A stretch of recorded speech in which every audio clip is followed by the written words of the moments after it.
Hello welcome friends, मेरा नाम है अभिषेक शर्मा और मैं हूं आपका ऑनलाइन ट्यूटर।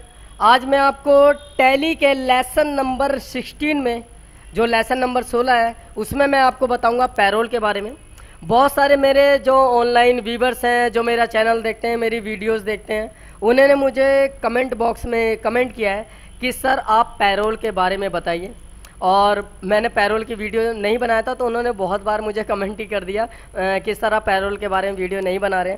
तो मैंने सोचा कि क्यों ना पैरोल के बारे में वीडियो बनाई जाए। बाकी अगर देखा जाए तो जो पैरोल का जो एक तरह से मान लीजिए पैरोल के बारे में जो कॉन्सेप्ट है, पैरोल का जो कॉन्सेप्ट है वो कुछ ज़्यादा लार्ज है। तो अगर मैं वन टाइम में ही पैरोल की पूरी वीडियो क्रिएट करता हूँ तो आपको समझने में परेशानी तो नहीं होगी, लेकिन आप समझते समझते थोड़े से बोर हो जाएंगे क्योंकि वीडियो थोड़ी सी लार्ज हो जाएगी। और बहुत सारे मेरे व्यूवर्स ये भी कहते हैं कि सर आपकी थोड़ी सी वीडियो लार्ज होती है, इसलिए मैंने इसे सेक्शन में डिवाइड कर दिए हैं कि मैं पैरोल के जो वो है मतलब जो कॉन्सेप्ट है उसे मैं स्टेप बाय स्टेप लेके चलूँगा। और लेकिन सेक्शन में मैं डिवाइड कर दूंगा इसे कि पहला सेक्शन ये है, सेकंड सेक्शन ये है, थर्ड सेक्शन ये है, फोर्थ सेक्शन ये है, इसी हिसाब से। तो आज हम पहले तो पैरोल को एक्टिवेट करेंगे। तो पैरोल को एक्टिवेट करने के लिए क्या करना है आपको, यहाँ पे आप देख रहे हैं फीचर्स और उसके आगे F11 है। यदि आप F11 की को प्रेस करते हैं अपने कीबोर्ड से, कीबोर्ड के जो बटन है उससे, तो आपको पैरोल एक्टिवेशन का जो ऑप्शन है वो आपको मिल जाएगा। यदि आप यहाँ से करना चाहते हैं तो आप फीचर्स पे भी क्लिक कर सकते हैं और अकाउंट फीचर पे आपको जाके एंटर प्रेस करना है। तो यहाँ पे आप देख रहे हैं अकाउंटिंग फीचर्स, जिसमें जर्नल है, आउटस्टैंडिंग मैनेजमेंट है और कोस्ट प्रॉफिट सेंटर्स मैनेजमेंट है।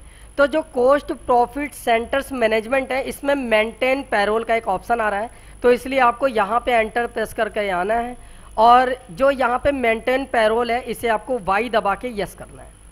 उसके बाद आपको यहाँ पे जो ऑप्शन आ रहा है maintain more than one payroll और कोस्ट कैटेगरी, इसे भी आपको नो की जगह आपको वाई दबा के यस कर देना है। बाकी आपको कुछ चेंजेस नहीं करने, आपको एंटर करके बाहर आ जाना है। ऐसे जब आप बाहर आ जाएंगे तो आप यहाँ पे देखेंगे कि मास्टर के नीचे जो मेन्यूज है, मेन्यूज में आ रहा है अकाउंट इन्फॉर्मेशन और यहाँ पे उसके नीचे आ रहा है पैरोल इन्फॉर्मेशन, जो पहले नहीं था, ये एक्टिवेशन के बाद आया है। इसी तरह से ट्रांजेक्शन में भी पैरोल वाउचर्स का एक जो मेन्यू है वो नया आ गया है। और जब पैरोल इन्फॉर्मेशन मेन्यूज के अंदर आप एंटर करेंगे तो इसके अंदर सब मेन्यूज आ रहे हैं, बहुत सारे पैरोल कैटेगरीज आ रही है, एम्प्लॉय ग्रुप्स आ रहे हैं, एम्प्लॉयज आ रहा है, यूनिट वर्क्स आ रहा है, अटेंडेंस प्रोडक्शन टाइप आ रहा है, पे हेड्स आ रहा है, वाउचर टाइप्स आ रहा है और क्वाइट आ रहा है। सैलरी डिटेल आपका इनेबल में है, वो सॉरी डिसेबल में है। तो हम वन बाई वन इसे क्रिएट करेंगे। तो अब मुझे क्या करना होगा, मुझे क्या करना है, एम्प्लॉय कैटेगरीज पे जाना है और यहाँ पे आप डिस्प्ले पे जब आप जाएंगे तो यहाँ पे आपको पहले से ही एक आपको इसका जो मतलब जो मेन्यू है वो क्रिएट हो के आ जाएगा। देखिए इसका जो यह है प्राइमरी कोस्ट कैटेगरी, ये आपका पहले से ही बना है, लेकिन मुझे मैनुअली बनाना है तो मैं क्रिएट पे जाऊँगा और यहाँ पे मैं एम्प्लॉय कैटेगरी क्रिएशन पे मैं क्रिएट करूँगा कुछ चीज़ें। तो मैंने यहाँ पे क्रिएट करा कि जो एम्प्लॉय है वो वर्क करने वाले हैं जो हमारी कंपनी में, हमारी कंपनी 2 ब्रांचेज में डिवाइड है। मतलब हमारी कंपनी के मान लीजिए 2 सेंटर्स हैं।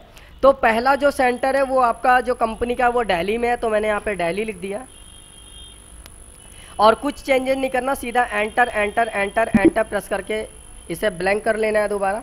जो दिल्ली है वो आपका बन चुका है। अब आपको क्रिएट करना है मुंबई, MUMBAI।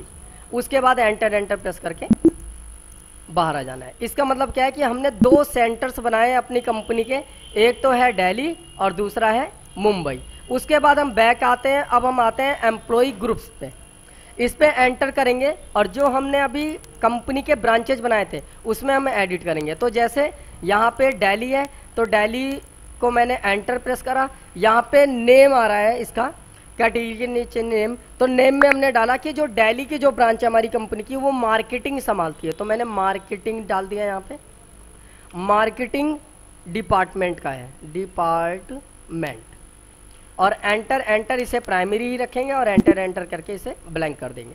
फिर दूसरा जो ब्रांच है वो हम मुंबई सेलेक्ट कर लेते हैं। मुंबई सेलेक्ट करने के बाद यहाँ पे जो नेम है उसमें हम यहाँ पे लिखेंगे वो हमारा सेल्स डिपार्टमेंट है, सेल्स डिपार्टमेंट।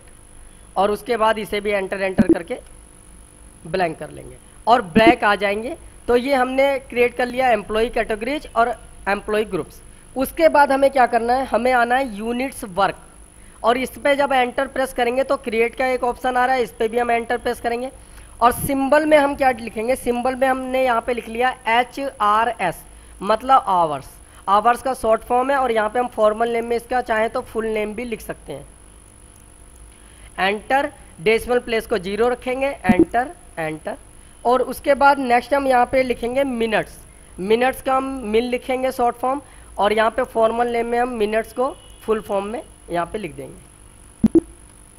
तो ये हमारा क्रिएट हो गया यूनिट वर्क्स। लेकिन इसमें हमें और एक चीज़ क्रिएट करनी है। यहाँ पे अब क्रिएट करने के लिए जो सिंपल है उसे हमें कंपाउंड करना है, और HRS मिनट, देखिए दोनों आ गए। HRS हम सेलेक्ट कर लेंगे। अब 1 घंटे में कितने मिनट होते हैं, 60 मिनट, तो 60 यहाँ सेलेक्ट कर लेंगे और यहाँ पे हम मिनट सेलेक्ट कर लेंगे। तो ये हमने अपना यूनिट्स, जो वर्क यूनिट है वो हमने क्रिएट कर लिया। डिस्प्ले में आप चेकआउट कर सकते हैं। उसके बाद हम अब क्या करेंगे, अब हम आएंगे अटेंडेंस प्रोडक्शन टाइप्स। इस पर जब आप एंटर प्रेस करेंगे तो यहाँ पे नेम आएगा लिखा हुआ क्रिएट में, और नेम में आप लिखेंगे ओवर टाइम। ओवर टाइम के बाद आपको अंडर में प्राइमरी रखना है। अटेंडेंस टाइप में बहुत सारे जो कैटेगरी है वो आ रहे हैं, लेकिन आपको इसमें आपको सिलेक्शन करना है प्रोडक्शन। प्रोडक्शन जब सेलेक्ट करेंगे तो जो आपने यूनिट्स बनाई थी वो यहाँ पे आ जाएगी। यूनिट्स में आपको क्या करना है, यहाँ पे आपको ना ये सेलेक्ट करना है ना आपको ये सेलेक्ट करना है, आपको HRS ऑफ 60 मिनट सेलेक्ट करना है और एक्सेप्ट कर देना है। तो मैंने जो आज की वीडियो में मैंने आपको बताया वो एम्प्लॉय की कैटेगरी बनाना, एम्प्लॉय ग्रुप्स क्रिएट करना, यूनिट्स वर्क क्रिएट करना और अटेंडेंस प्रोडक्ट टाइप्स क्रिएट करना बता दिया है। तो उम्मीद करता हूँ आपके समझ में आया होगा। अगर नहीं समझ में आया है तो आप मेरी वीडियो को दोबारा एक बार रिवाइंड करके देखिएगा। अगर फिर भी समझ में नहीं आता तो कमेंट बॉक्स में कमेंट कर सकते हैं, मैं उसका सॉल्यूशन करने की, उस क्वेरी का सॉल्यूशन करने की पूरी कोशिश करूँगा। और बाकी आपको जो वीडियो कैसी लगी वो मुझे आप कमेंट के थ्रू भी बता सकते हैं। वीडियो को लाइक करना ना भूलें, वीडियो को शेयर करना ना भूलें, और मेरे पेज को सब्सक्राइब करना ना भूलें अगर आप मेरे पेज के या मेरे वीडियोस के न्यू व्यूवर हैं। और मिलते हैं आपसे न्यू वीडियो के साथ, तब तक के लिए बाय बाय, टेक केयर।